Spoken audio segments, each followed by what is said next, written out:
Você falou sobre a aparência do presidente. Eu acho que todos os presidentes, depois que ele assume, cai um peso na responsabilidade. Você percebe até um certo envelhecimento nessas pessoas. É claro que nesse ano, Bruna, nós vamos ter as teorias de todos os lados, da direita, da esquerda. Como nós entramos oficialmente em 2022, não tem como não falar sobre as expectativas para as eleições, não é isso? Inclusive, o tribunal... Eu vou até pegar uma parte de um texto que eu tinha separado aqui para chamar. O Tribunal Superior Eleitoral oficializou o calendário das eleições de 2022. Os brasileiros irão às urnas no dia 2 de outubro, escolher o presidente do país, os governadores dos estados, senadores, deputados federais e deputados estaduais. O segundo turno está marcado para o dia 30 de outubro. A segunda rodada da votação ocorre com um dos candidatos para os cargos de presidente e governador, caso não alcance a maioria absoluta de votos. E aí, Bruno, eu queria chamar para esse bate-papo e essa expectativa em relação às eleições em 2022, o advogado especialista em direito eleitoral, Antônio Carlos de Freitas. Antônio, muito boa tarde, William Travassos falando, seja bem-vindo ao Top of the Hour. Antônio, nós temos o fim do recesso em fevereiro, Já conversamos com alguns políticos, até o líder da bancada do governo na Câmara, e ele fala assim, olha, acho muito difícil a gente conseguir aprovar alguma coisa em função desse período eleitoral. Pois bem, o deputado, o político brasileiro, ele começa a campanha dele a partir de que momento, de que mês? Ele já começou, acredito eu que quando ele foi eleito ele já entrou em campanha eleitoral, mas tecnicamente para o tribunal, a partir de que data nós começamos essa disputa? Olha, William, Mariana, Bruna, uma boa tarde, parabéns, feliz ano novo a todos vocês, a audiência. É uma alegria estar aqui neste primeiro dia útil aqui com a Jovem Pan. A campanha eleitoral, ela começa realmente no dia 16 de agosto, viu, William? 16 de agosto é que a campanha vai para a rua, que a campanha, as pessoas vão poder distribuir santinho, pedir voto. Mas tem um calendário com vários marcos muito importantes aí. Por exemplo, 2 de abril é o prazo de desincompatibilização e também o prazo de anúncio das federações. Você tem as convenções que vão escolher os candidatos entre 20 de julho e até 5 de agosto. Esses são os grandes e importantes marcos, ou seja, William, até 5 de agosto que a gente vai saber realmente quem são os candidatos nessa eleição de 2022. Doutor, boa tarde, seja muito bem-vindo novamente aqui ao Top of the Hour. Aproveitando esse gancho que o senhor falou sobre as convenções, que é só a partir, então, desse evento realizado pelos partidos, é que, então, esses nomes poderão ser ditos pré-candidatos ou candidatos, Até lá, qual deve ser o comportamento desse pré-candidato ou desse pleiteante, desse postulante a um possível cargo? Perfeito, Mariana. Essa é uma dúvida que ocorre sempre. Hoje, todos somos pré-candidatos e a legislação mudou um pouco, dando maior possibilidade de atuação desses pré-candidatos. A legislação atual impede apenas e tão somente que eles peçam voto de maneira direta ou indireta, mas falar sobre os atributos pessoais, falar sobre seus programas de governo, plataforma legislativa, falar sobre política, isso pode, eles podem ficar à vontade para isso. Apenas não pode pedir voto ou fazer ilações com o cargo a qual vão postular no dia 2 de outubro de 2022. Bom, vou fazer uma provocação para o senhor, mas também, é claro, vou estar provocando a Bruna sobre essa postagem de Sérgio Moro. Porque nos bastidores falam o seguinte, olha, se Moro não alcançar os 15%, ele pode tentar, de intenções de voto para presidente, na campanha eleitoral, ele pode tentar o Senado, o que abre espaço para outros que estão aí, os pequenininhos que estão correndo, tentando um espaço, como Dória e companhia. Pois bem, Moro coloca o seguinte, sou pré-candidato à presidência, não ao Senado. Sempre fui contra o foro privilegiado e não preciso de mandato. Não tenho receio de qualquer investigação, muito menos a de ministro do TCU sobre o fato inexistente. Eu pergunto ao senhor, dentro da lei eleitoral, o que pode impedir, por exemplo, esse que vem como o terceiro colocado, Sérgio Moro, de assumir esse compromisso de se candidatar à presidência da República? O que pode impedi-lo na lei eleitoral em função do cargo que ele ocupou? Olha, na verdade, você não tem impedimento. Os magistrados, eles podem pedir exoneração até dia 2 de abril. Como ele já pediu a exoneração, ele não tem nenhum impedimento, nenhuma inelegibilidade que lhe impeça de se candidatar à presidência da República ou ao Senado Federal. Então ele está livre e desimpedido. O que há, na verdade, é toda uma sombra política do ex-juiz Sérgio Moro de ter sido um juiz no processo contra o Lula, no processo de um candidato que está se aproximando como um dos líderes da pesquisa e por também ter sido ministro do Jair Bolsonaro, do atual presidente da República. Ou seja, o que há é complicações políticas, mas jurídicas, William, fique tranquilo que não é esse o problema do ex-ministro, ex-juiz Sérgio Moro. Doutor, sobre essa questão, né, de mudar, se determinado candidato atingir um determinado percentual, ele vai para um cargo, se não atingir, ele muda para outro. Isso é possível, essa manobra, né, essa troca de cargo, é possível ser feita até qual data? Olha, quem decide, hoje não tem candidato. Hoje ninguém é candidato. Nem o Moro, nem o Bolsonaro, nem o Ciro, nem o Lula, nem o Dória. Quem vai decidir os candidatos são as convenções partidárias, que ocorrem tão somente a partir de 20 de julho e até 5 de agosto. Até este momento da convenção partidária, tudo é fofoca ou articulação política. Juridicamente, quando se define, é neste momento convencional, que os convencionais vão decidir quem é o candidato do seu partido ou da sua federação, no momento entre 20 de julho e 5 de agosto. Então, a partir do momento que Sérgio Moro for definido nessa convenção partidária como pré-candidato à presidência, posterior a essa convenção, ele não pode mais mudar de cargo.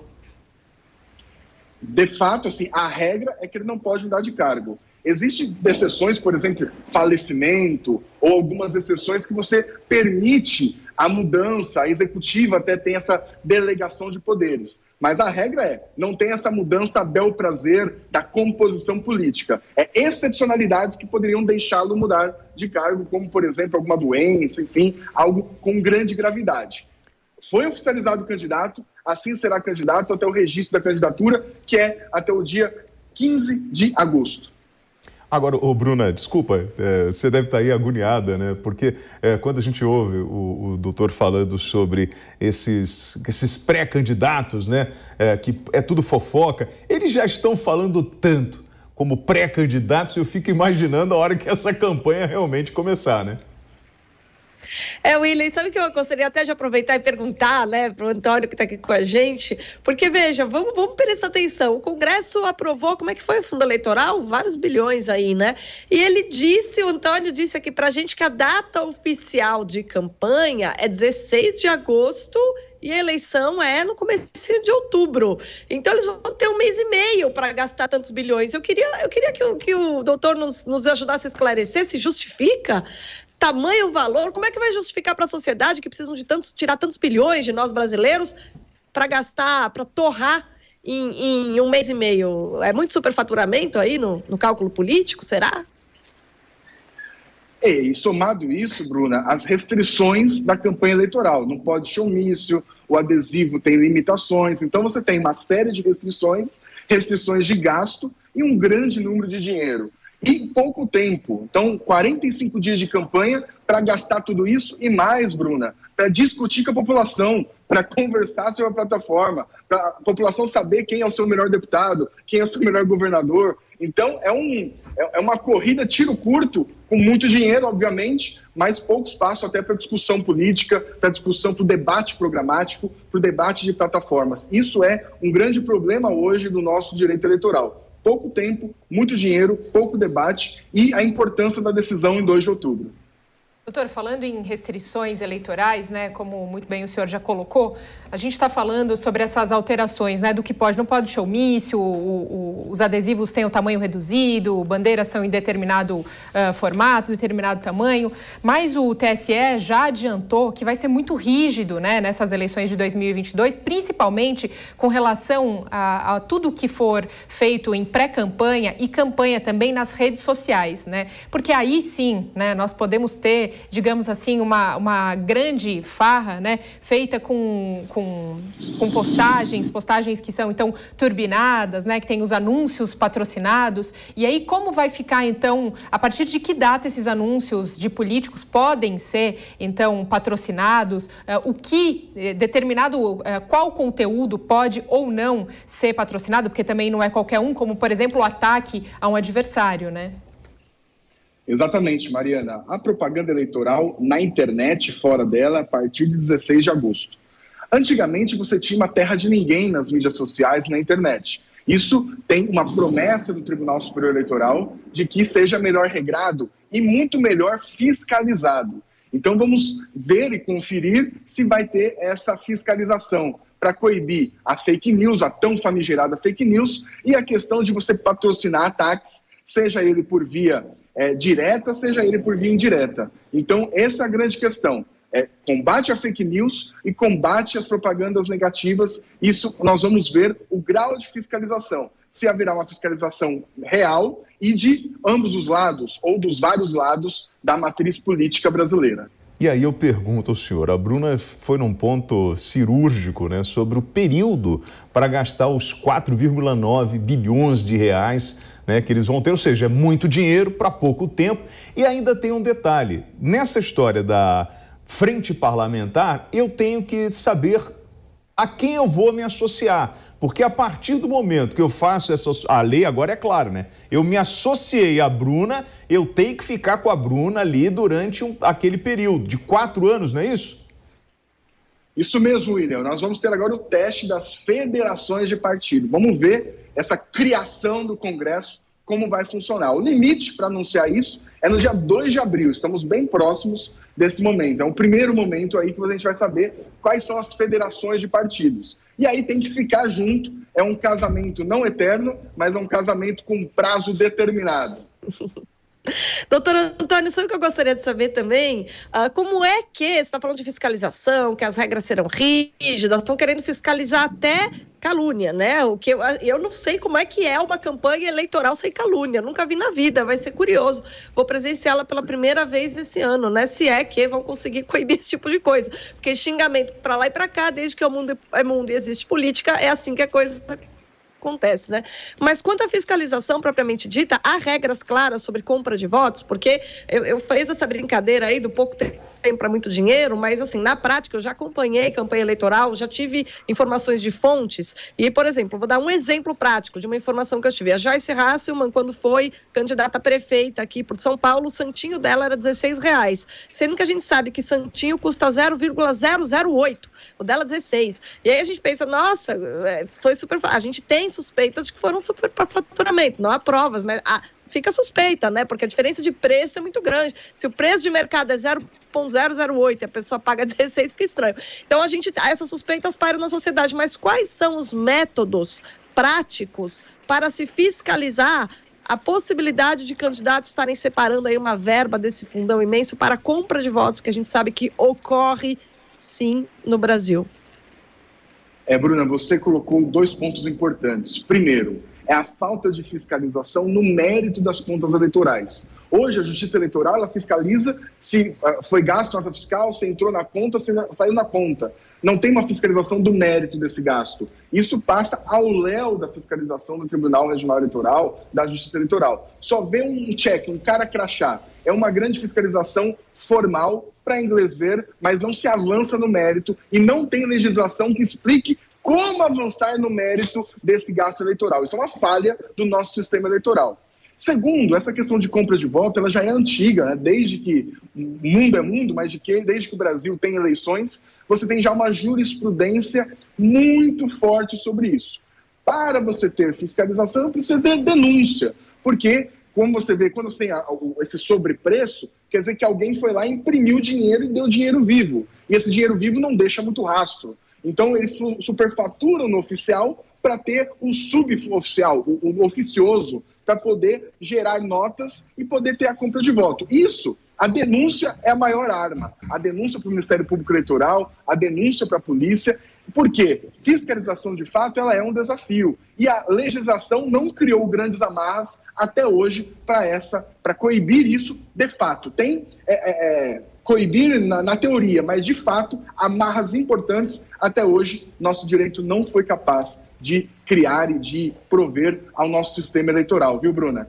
Doutor, voltando a essa questão das fake news, porque eu acredito que vai dar muito pano para manga aí ao longo do ano de 2022, nós temos um projeto de lei em trâmite no Congresso que regulamenta, né, que visa regulamentar o que são ou não as fake news, justamente para tentar sanar um pouco dessa dúvida que a Bruna mesmo levantou aqui, né, sobre injúria, calúnia, né, como determinar, né, como punir. O senhor acredita que esse projeto de lei deva ter algum desfecho até as eleições? Olha, eu acho difícil, mas mesmo que tenha, nós vamos estar num grande dilema jurídico e ético, que é quem é o juiz da verdade.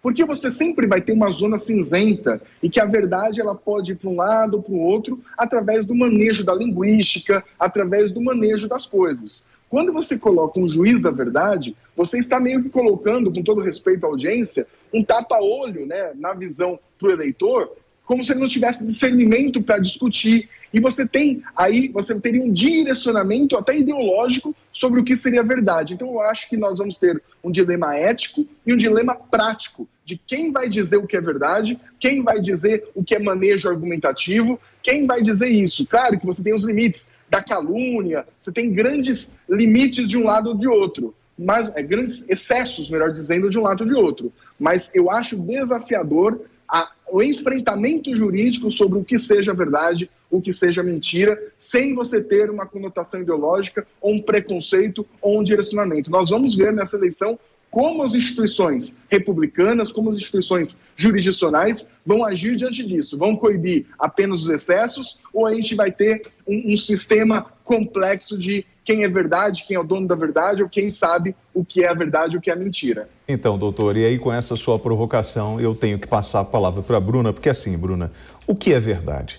Porque ouvindo, né, todas essas regras que foram interpostas no nosso caminho, né, dizendo o que nós vamos fazer nas eleições, mostra no papel um mundo lindo, colorido, cheio de regrinhas. Mas, na verdade, nós estamos num país do tamanho de um continente, onde nós temos áreas que são dominadas por narcotraficantes, por narcomilicianos, por milicianos, onde o voto de cabresto ainda existe e o coronelismo impera. Então, assim, existem dois mundos, o mundo dos intelectuais, aqueles que propõem essas regras, e aqui é uma bolha muito pequenininha, e existe a grande massa que está subjugada ao poder armado e que não pode exercer o seu livre direito de escolher a autoridade? Olha, William, eu achei muito boa a exposição do doutor Antônio agora, né, sobre o dilema ético que se põe diante dessas exigências, né? A gente está falando de paixões humanas, a gente está falando de controle da verdade. Como é que você vai ter controle da verdade por um órgão de burocratas? É muito complicado. Não dá. Às vezes a pessoa não está mentindo com intenção, às vezes ela recebeu a informação errada. Então é muito complicado. E ainda mais num país com esses problemas todos que você descreveu. Fica absolutamente impossível. E eu considero, assim, roteiro para uma distopia o Tribunal Regional trabalhar dessa maneira. Doutor, para que a gente possa já nos conduzir aqui ao final dessa entrevista, porque o senhor também tem a agenda apertada, gostaria que o senhor explicasse para a gente como que a criação, então, dessas federações vai mudar a dinâmica das eleições ao longo, aí, em 2022, claro, mas também até 2024, né, que são 2 anos que essas federações devem, esse casamento, como o senhor muito bem disse, deve se manter, né? Olha, Mariana, essa federação, primeiro, é uma resposta a 2 questões. A primeira questão, ao fim das coligações proporcionais. E uma segunda questão, que é a cláusula de desempenho. Ou seja, os partidos eles vão precisar ter desempenho para ter acesso a algumas prerrogativas. Então, você tem um objetivo final de diminuir o número de partidos. Em resposta a essas 2 questões, criou-se as federações de partido, que é como se fosse uma pré-fusão, ou um jeito de você permitir uma coligação, ainda não uma fusão, um meio do caminho. Então você vai ter um estado de coisas que você vai ter uma federação que funciona como um partido e partidos menores dentro dela. Isso é a possibilidade deles terem acesso às prerrogativas de partidos políticos, acesso a recursos e mais, inclusive a contagem de voto conjunto, que vai poder aumentar as bancadas, sem unir no mesmo partido. Eu acredito que a federação seja realmente um plano de transição entre as fusões de partidos ou o recuo para você voltar com coligações proporcionais e essas questões de ser vários números de partidos. Mas é uma tentativa, é uma transição para você ter um menor número de partidos, objetivando, viu, Mariana, a governabilidade. Como vai funcionar, nós vamos ver. O que acontece são partidos grandes, vão funcionar como um grande partido e partidos pequenos que vão coexistir com o seu presidente, com a sua organicidade, com a sua ideologia, mas que vão funcionar na rua, funcionar juridicamente, funcionar para contar voto, para alcançar o poder, vão contar como se fosse um único partido. Alcançar o poder, doutor, dizem que o homem, quando consegue riqueza, ele vai buscar o poder. Nesse jogo que nós estamos apresentando agora, é o jogo dos ricos, que tem o objetivo de se manter no poder para controlar os pobres? Olha, há teorias, a Bruna pode até me corrigir, há teorias econômicas ou sociais que dizem isso. Eu prefiro crer que seria uma teoria das elites. Seja ela econômica, seja ela intelectual, às vezes militar, mas sim, você tem uma teoria muito forte no âmbito da sociologia eleitoral de que você tem uma troca de elites e que o povo, ou a grande massa, sempre fica alheio ao poder. O que acontece é uma troca da elite A pela elite B, pela elite C, mas são as elites digladiando pelo poder político e pelo poder econômico. Isso é o que a maioria das teorias dizem, mas o fato é que a grande massa precisa acordar agora na segunda-feira, ir trabalhar, enfrentar a chuva, pagar o seu ônibus e nem está entendendo direito quem que é o presidente, quem é o governador, e acho que poucas pessoas estão pensando em como melhorar a vida dessas pessoas. Com mais de 4 bilhões de fundo, acho que a gente pode falar aí de uma elite política, né, doutor Antônio? Já que, levando em conta aí a suposição do William, que é correta, quem tem dinheiro é aquela história de você tem dinheiro, você tem a máquina na mão, você dá um jeitinho, você compra votos, e aí a gente não está falando só nos lugares onde tem coronelismo, a gente está falando aqui em São Paulo, na cidade, em todo lugar a gente tem compra de votos no Brasil, é algo estabelecido, enfim, a gente sabe, os próprios políticos sabem, mas com esse fundo eleitoral aí, eu acho que a elite política tem toda a chance de tentar se reeleger, né? E a luta entre essas classes, a gente vai discutir num outro programa. Eu queria agradecer muito o advogado especialista em direito eleitoral, Antônio Carlos de Freitas. Antônio, eu só tinha uma pergunta para você, que durante a entrevista eu ouvi um estrondo. Foi um trovão, um relâmpago aí onde você está? Exatamente, está chovendo muito. Eu estou na minha casa no município de Santo André, está chovendo muito aqui.